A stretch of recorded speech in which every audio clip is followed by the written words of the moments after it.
ఉత్కలాంధ్ర ఆరాధ్య దైవం శ్రీ నీలమణి దుర్గా దసరా ఉత్సవాల సందర్భంగా నీలమణి దుర్గా అమ్మవారి ఆలయంలో పోస్టర్లు మరియు కరపత్రాల ఆవిష్కరణ చేసిన పాతపట్నం నియోజకవర్గం శాసనసభ్యులు మామిడి గోవిందరావు ఆయనతో పాటు తెలుగుదేశం పార్టీ నాయకులు కార్యకర్తలు పాల్గొని మన ఇల్లు మన గౌరవం కార్యక్రమంలో పాల్గొన్న ఎమ్మెల్యే మామిడి గోవిందరావు పేదల గృహ నిర్మాణ పథకంపై లబ్ధిదారులు అవగాహన కల్పించి నిర్మాణాలు చేపట్టే విధంగా గ్రామాల్లో గృహ నిర్మాణాలు వేగవంతం చేపట్టాలని లబ్ధిదారులకు అవగాహన సదస్సును నిర్వహించారు.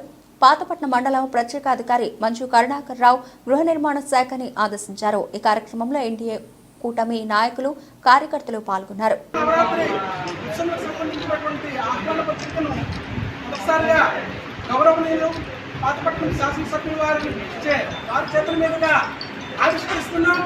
ఈ ఉత్సవాలు ఈ సంవత్సరం కూడా గత సంవత్సరం లాగానే ఇంకా చక్కగా చేయడానికి మరి ప్రయత్నం చేస్తున్నాం. దానికి మీ అందరూ కూడా సహకరించవలసిందిగా కోరుతూ ఈరోజు శాసనసభ్యుల వారి చేతుల మీదుగా ఈ కరపత్రాన్ని ఆవిష్కరణ చేయడం జరుగుతుంది.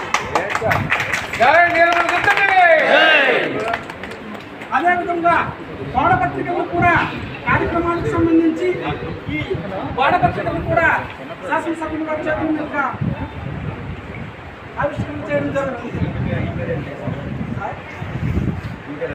వేదిక పైన ఉన్న అధికారులందరికీ పేరు పేరున నమస్కారాలు తెలియజేసుకుంటూ నాతో వచ్చిన నాయకులకు మా నాయకులకు ప్రజలకు అందరికీ పేరు పేరున నమస్కారాలు తెలియజేసుకుంటూ నా ముందున్న మన ఇల్లు మన గౌరవం లబ్ధిదారులందరికీ శుభాకాంక్షలు మరియు మీ అందరికీ నమస్కారాలు తెలియజేసుకుంటున్నాను. ఇల్లు మనకొక గౌరవ మర్యాదలు వచ్చిన ప్రక్రియ. విషయం ఏంటంటే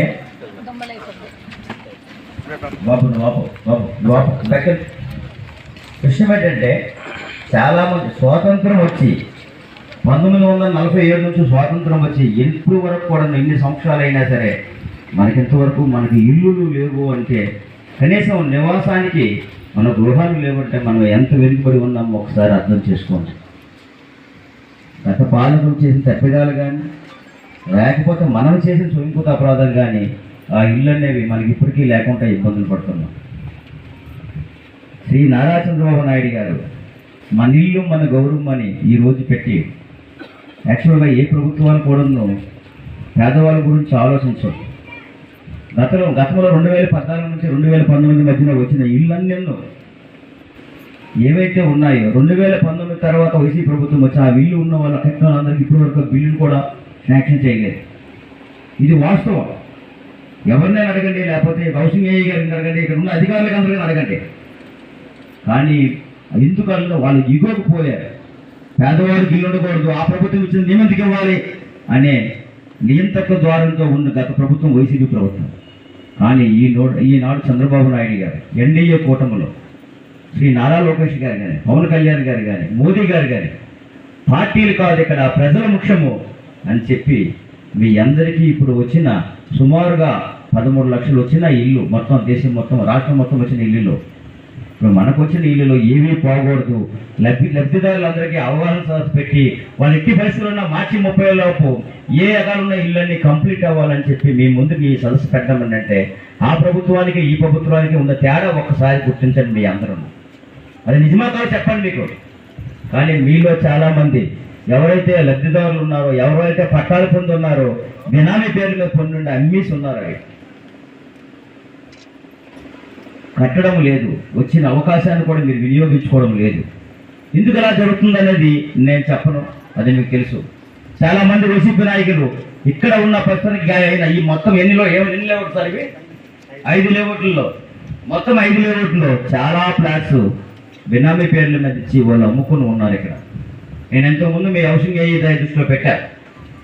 మా తపనంతా ఒకటి, అర్హులైన వారికి ఎవరికైతే ఇల్లు అవసరం ఉందన్న వాళ్ళకి న్యాయం జరగాలి. అందుకే ఈరోజు చంద్రబాబు నాయుడు గారు మమ్మల్ని అందరినీ పంపించి మీ ముందు అధికారులను పంపించు, మా రిపోర్టర్ మిత్రులందరూ ఇక్కడ ఉన్న మా మిత్రులందరూ నిస్వార్థంగా సేవ చేస్తున్నారు. వాళ్ళు కూడా చాలా మందికి ఇల్లు లేవు. వీళ్ళందరికీ మీకు ఈరోజు ఈ అవగాహన ఎట్టి పరిస్థితుల్లోనైనా సరే ఏవైతే స్లాబ్ వర్క్ ఉన్నాయో, ఏవైతే పునాదులు వేసి ఉన్నారో అవి మాత్రం మార్చి 31 లోపు కంప్లీట్ అవ్వాలి. ఏంటంటే ఇప్పుడు ఏంటి సార్ రూపాయలు అక్టోబర్ 31 వరకు కూడా. ఎందుకంటే ఎట్టి పరిస్థితుల తర్వాత ఇవి ఇన్ టైంలో అవ్వకపోతే మీ బిల్లులు అవ్వబో మళ్ళీ మీరు బాధపడతారు. అయితే ఎందుకు సార్ ఇలా ఇన్నాళ్ళు లేనిది ఇప్పుడు మీరు ఎందుకు మాకు ఇది పెట్టారని అనుకుంటే, మీకు అర్హులైన వారు కొంతమందికి వచ్చాయి, ఇంకా కొన్ని లక్షల మందికి ఇల్లు లేకుండా బయట ఉన్నారు. వాళ్ళందరికీ ఇల్లు ఇవ్వాలంటే మీది కంప్లైంట్ అవ్వాలి.